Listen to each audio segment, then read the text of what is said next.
Saya ini chef. Kenapa saya boleh berpikir tentang satu makanan yang perlu saya ambil sepanjang hidup, yang cuma ini satu saja. Jadi, saya cipta makanan saya sendiri.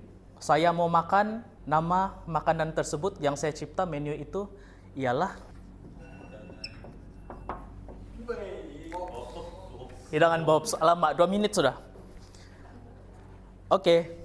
Dia ada sup lentil yang diperisakan dengan spices. Lepas tu, dia ada sedikit ayam panggang untuk protein yang saya boleh ambil. Dan juga manisan, saya mau dia natural saja. Saya mau ambil buah kurma.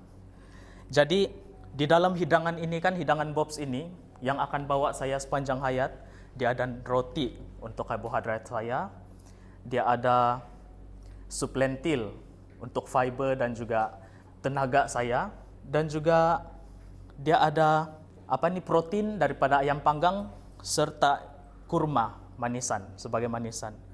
So refleksi saya kepada kita semua, kenapa kita perlu berfikir untuk satu makanan yang ini siapa yang saya boleh makan, padahal kita semua ni tukang masak.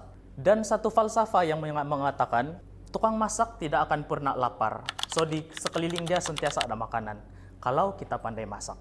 Oke. Closing saya macam ni. Jadi, kalau hanya ada boleh satu makanan yang saya mau makan hidangan Bob's. Terima kasih.